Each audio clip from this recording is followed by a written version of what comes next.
Everything I ever did, the thing that I heard out of people's mouth was, that's impossible. That can't be done. Or no. Imagine, you go from studio executive to studio executive, from agent to agent, from manager to manager, and they all said exactly the same thing. Now that's very encouraging, isn't it? But you know something? I didn't give a shit. Because I believed that I can be a leading man. I believed that I could be another Clint Eastwood, or another Burt Reynolds, or another Warren Beatty, or whatever those characters were, Charles Bronson and so on. I believed that I could be those people. I said, there's enough room on that ladder that I can fit up there. And I looked back again and learned from what I learned in sports. In my case, in bodybuilding. It's all about the hard work that you put in. I said to myself, in bodybuilding, I worked out 5-6 hours a day. I'm going to do the same thing now for acting. So whenever someone said to me, it can't be done, I heard, it can be done. When they said no, I heard yes. And when they said it's impossible, I heard it is possible. Because I am a strong believer. Well, I'm going to be the one, I said to myself, I'm going to do it and I'm going to show it to them. Maybe it has never been done before. That's perfectly fine with me. But I'm going to do it. And I did not listen to the naysayers. So people always ask me, when they saw me in the gym in the pumping iron days, they said, why is it that you're working out so hard? 5 hours a day, 6 hours a day, and you have always a smile on your face. The others are working out just as hard as you do, and they look sour in the face. Why is that? And I told people all the time, I said, because to me, I'm shooting for a goal. In front of me is the Mr. Universe title. So every rep that I do gets me closer to accomplishing that goal, to make this goal, this vision turn into reality. Every single set that I do, every repetition, every weight that I lift will get me a step closer to turn this goal into reality. So I couldn't wait to do another 500-pound squat. I couldn't wait to do another 500-pound bench press. I couldn't wait to do another 2,000 reps of sit-ups. I couldn't wait for the next exercise, for the next half hour of posing and all the kind of things that you have to do to be a champion.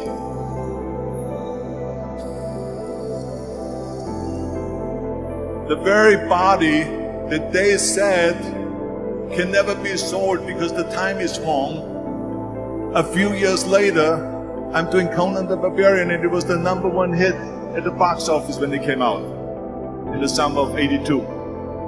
Think about that. And the director says, if we wouldn't have had his body, we would have had to build one. I mean, think about it. And at the end, I was just not visualizing just my exercise, but I was really lifting the trophy over my head. That's what I was thinking about. And with the age of 20, I went to London and I won the Mr. Universe contest as the youngest Mr. Universe ever. And it was because I had a goal.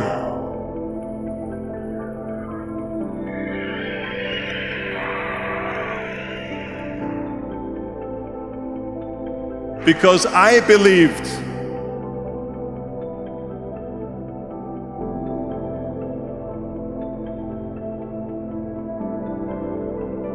%74% hate their job in America.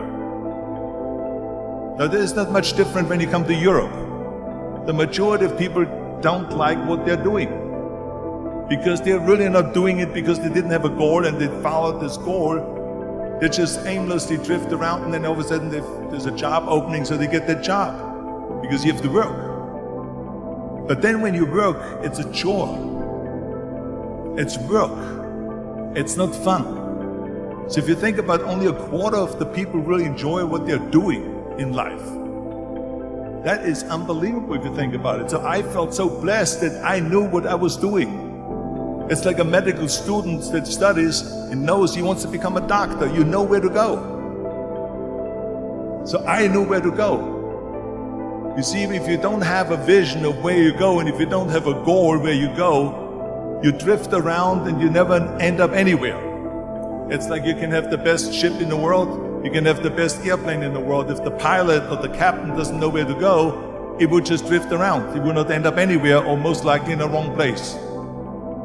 And I didn't really like Austria when I grew up. I couldn't wait to get out of there.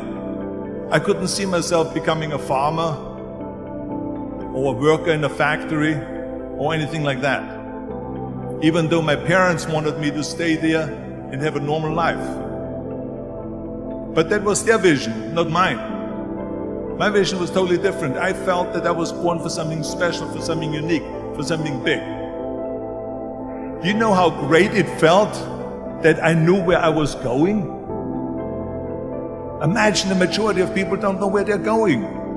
I knew where I was going. So it was just a question of how do you do it? I ask a studio executive, I say, I want to get into movies. I want to be a leading man. He started laughing. So they all say it's impossible. I said, why is it impossible? He says, because look at how big you are. You weigh 250 pounds.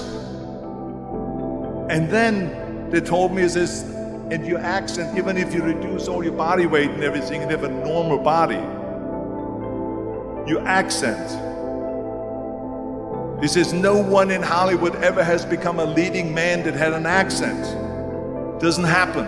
They said, no, you see, it's impossible. And plus your name who can pronounce Schwarzenegger or something like that. No one can pronounce that, so forget about it, Arnold. This is the kind of thing that I heard. It's all about the hard work that you put in. I said to myself, in bodybuilding, I worked out 5-6 hours a day. I'm going to do the same thing now for acting. Accent removal, acting classes, and all of this stuff, all day long. I worked and I worked and I worked. And then all of a sudden, I was asked by Dino De Laurentiis, the Universal Studio, biggest studio, to star in Conan the Barbarian. And after I did Conan the Barbarian, the director at the press conference said to the press, if we wouldn't have had Arnold, we would have had to build one. So all of a sudden, my body became an asset, not a liability. And the same thing was with Terminator. After we were finished filming Terminator, Jim Cameron said to the press, if Arnold wouldn't have had that accent and talked like a machine, I think the movie wouldn't have worked. So think about that. The body and the accent that they attacked was an asset.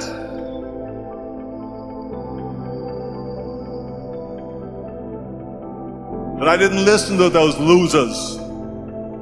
I didn't listen to them at all.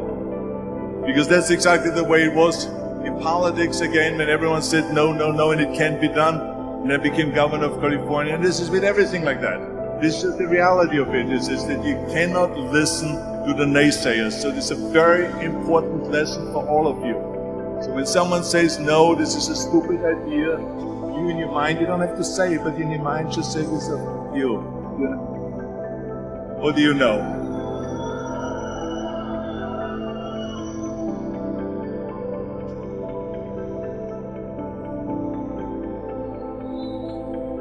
If I would have listened to the naysayers, from bodybuilding to show business to politics, I would not be standing here today, talking to you. I would be in Austria in the Alps, yodeling.